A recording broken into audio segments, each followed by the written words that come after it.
こんにちは、メイです。ついに今回の島クリエイトでブラック無糖が完成します。スキー場近くの謎の観光スポットを作るのですが、どんな観光スポットか気になった方は、ぜひチャンネル登録をお願いいたします。余っている土地全部、我が物顔で作り変えていきます。舞台となる土地は風太のテント横からスキー場のところまでですね。いろいろと物があって汚いところ、性格出ていますね。ここに山と滝と展望台といろいろ作ります。マップだとこの辺り。前回作ったチョラゲ湖が気になりますね。いつも通り2区間分整備していきます。まずは山の土台作りから。この山にいろいろてんこ盛りするので、今までで一番てんこ盛り山になる予定です。要素が多い分山の形が複雑になるので、詳細なマス数は把握しきれていません。一番長いところで縦15マス、横13マスくらいだったような曖昧な記憶です。3段目は右側に展望スペース、左に滝です。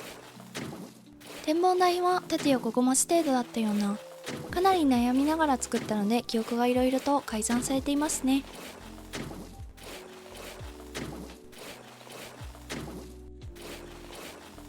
紆余曲折ありながらも山の土台ができました。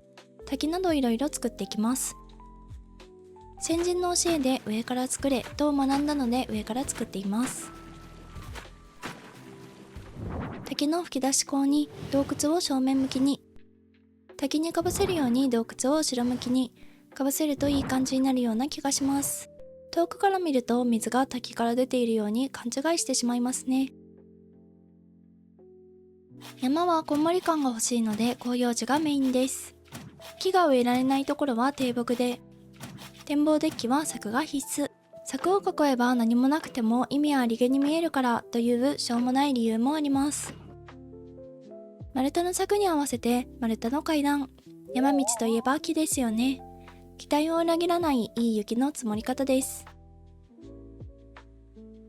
いつもなら階段設置後すぐ24時間後にしてしまいますが、今回は植林があるのでやりません。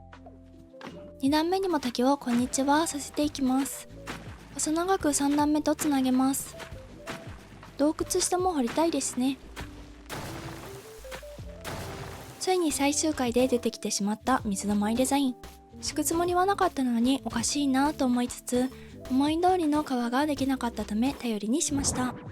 上と同じように洞窟を滝の前に重ねて、その手前に松ですね。松の下部分が盛り上がっていて、水の舞デザインと相性がいいんですよね。滝の様子はこんな感じに、不自然な部分は後で隠れるので OK です。舞デザインの幅に合わせて川を掘って町に橋を設置します。橋で舞デザインを隠す作戦です。さあ始まりました植林タイム。アウトドアスコップの黒色を持って広葉樹、低木を植えていきます。最初で最後のつるをかけました。石壁はどうやら崖肌を隠したいようですね。植林は道ができそうなところを避けています。横にスキー場があるので植え方はかなり気を使っている様子。崖を拡張し始めました。3マスということで木を1本真ん中に植える予定なのでしょうね。崖に登ったということはやはり木を植えるようです。ここからはまた木が成長したり階段ができたり橋が設置されるのも定位置から眺める時間です。何を見せられているのか少しシュールな気持ちになりながら眺めています。この時間もあと少しで終わりですからね。いろいろ設置が終わったようです。お疲れ様でした。ということで見せたい部分に被らないように木の成長を途中で止めていきます。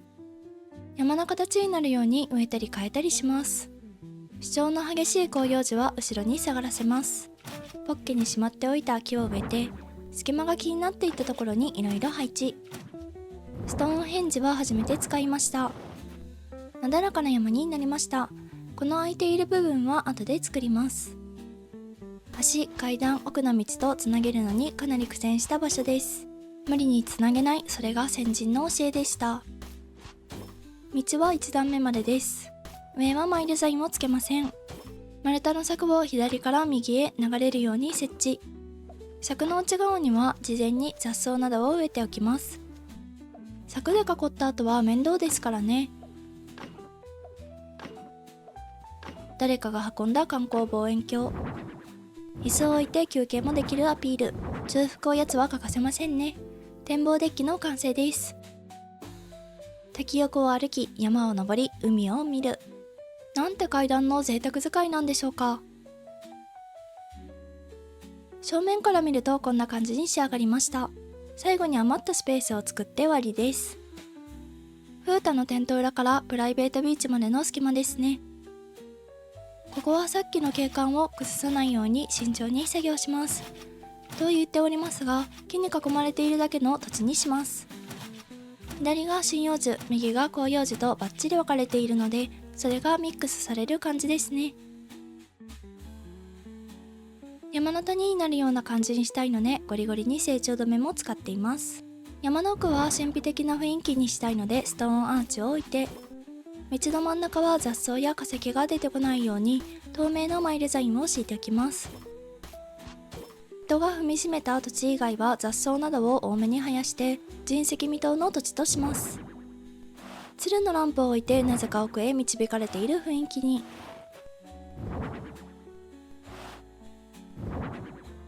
夜になると光苔が怪しく光るので、この辺りは直感的に行ってはならぬと思うでしょうね。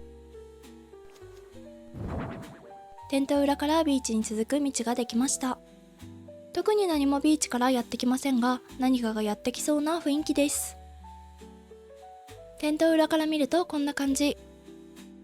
横断歩道から見た景色はこんな感じになりました。竹の山の景観も崩さずいい感じです。これで新ブラックムと冬島編はすべて完成です。ブラックム島の最後の島クリエイトはいかがだったでしょうか。次回は完成したブラックム島のお散歩動画となります。完成した島を見てみたいと思った方はぜひいいねボタン、チャンネル登録、メンバー登録がまだの方はお願いいたします。SNS もやっていますのでお気軽にフォローしてくださいね。最後までご視聴ありがとうございました。また次回の動画でお会いいたしましょう。